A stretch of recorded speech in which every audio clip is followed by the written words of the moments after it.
Hello and welcome. This explainer is based on some fantastic material from the Australian Dizziness Clinics. And today, our goal is to really bridge that gap between cutting-edge laboratory insights and your actual day-to-day clinical practice. Okay, let's jump right in. We're talking about advanced balance assessment. We'll cover the established lab tests, sure, but more importantly, we're going to get into the new paradigms, these new ways of thinking that are fundamentally changing how we approach dizziness and imbalance. So this is it, the final video in our series. And today, we're going to tie everything together. We'll connect the dots from all the previous topics and then cast our eyes forward to see what's coming up next on the horizon for vestibular assessment. All right, first stop, inside the lab. We're going to kick things off with quantitative assessment. And what's that all about, really? Well, it's about one thing, taking that subjective, kind of vague complaint of I feel imbalanced and turning it into cold, hard, objective data we can actually work with. And the cornerstone of this is computerized dynamic posturography, or CDP. Just think of it as this super high-tech tool that takes what we think we're observing at the bedside and actually quantifies it, measuring a patient's center of pressure movements, their sway, with just incredible precision. Now, the truly brilliant part of CDP is its standardized protocol, the Sensory Organization Test, or SOT. And this isn't just a test, it's more like a systematic interrogation of the entire balance system. We put the patient through 6 distinct conditions where we strategically manipulate or just take away sensory inputs, vision, somatosensory, to see exactly which part of the system starts to falter under pressure. And this process gives us one of the SOT's most powerful outputs, the vestibular ratio. So how's that work? Well, we basically compare their performance in condition 5, that's the one where vision is gone and the floor is unreliable, to their baseline in condition 1. The result? We get a clean quantitative score of how well a patient is using their vestibular system when it's literally the only reliable sense they have left. It's a direct measure of vestibular function in action. But of course, balance isn't just about standing still, is it? So how do we quantify it when someone's actually moving? That's where instrumented gait analysis comes into play. It lets us measure all those subtle parameters our eyes might miss, things like walking speed, step length, timing variability, and especially double support time, which is just how long a patient cautiously keeps both feet on the ground.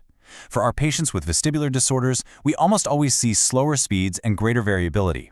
It just gives us another crucial layer of objective data. Now, these lab metrics are fantastic, they really are, but they don't tell the whole story, not even close.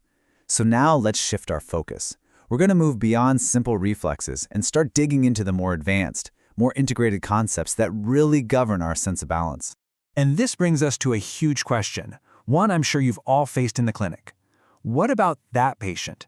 The one whose imbalance feels absolutely profound, yet their objective lab tests, they come back looking largely normal. This is exactly where we have to stop looking at the hardware and start looking at the software of the brain. And the best way to understand this is by contrasting structural versus functional disorders. A structural disorder, well, that's damage to the hardware, the nerve, the inner ear labyrinth, and it shows up as a clear deficit on a test. But a functional disorder, that's much more like a software glitch. The hardware is intact, but the brain's processing and sensory weighting are just off. And that explains why you can have these significant symptoms even with totally normal test results. A perfect example of this is persistent postural perceptual dizziness, or PPPD. This is a classic functional disorder. What often happens is, it gets triggered by a real vestibular event, but then the brain just fails to readapt properly. The patient develops this maladaptive over-reliance on their vision and a hypersensitivity to their own motion, which creates this chronic dizziness long after the initial injury is healed. Another one of these advanced concepts is the dual tasking cost. You see, for many patients with vestibular loss, just staying upright isn't automatic anymore. It takes real cognitive effort. So what happens when we divide that attention? We ask them to walk while doing a mental task, like counting backwards, and their balance performance often just plummets. This cost is so revealing because it unmasks a deficit that might be perfectly compensated for when they can focus all their brain power on just that one thing, not falling. So this deeper understanding of all these cognitive and perceptual factors is driving a ton of innovation. Let's look out to the horizon and see the future technologies that promise to finally bridge the gap between the sterile lab environment and messy, unpredictable real-world function. The future of assessment is way more dynamic. It's immersive, and it's definitely moving beyond the clinic walls. We're talking about virtual reality to create those complex visual environments that trigger our patients, like a busy supermarket. We're using instrumented Romberg tests to quantify sway that's way too subtle for the naked eye. And we've got wearable sensors that can tell us how a patient's balance holds up over a full day, not just for a 30-second test. It's all about capturing real-world function. And what's so powerful about these tools is that they allow us to better assess the central processors. They help us understand the function of integrators, like the cerebellum, which is constantly taking in all that sensory information and fine-tuning our motor commands.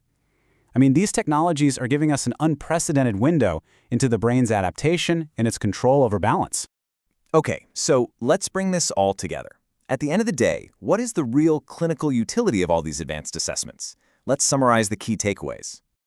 You know, there's a quote from the source material that just nails it. It says, "Balance testing transforms the often vague symptom of dizziness into concrete, analyzable data that directly guides clinical care." And that's it, right there.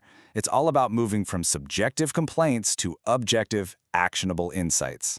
So if you're going to remember 3 things from this, let it be these. First, objective quantification. Lab tests give us the hard numbers to back up our clinical exam. Second, cognitive integration. We now understand that balance is not just reflexes, it's a high-level cognitive task. And third, technological evolution. New tools are finally letting us assess functional balance in truly realistic scenarios. When you put all that together, it means we're moving from a simple hardware model to a much more sophisticated brain-in-context model of balance. And that leaves us with a final big thought to chew on.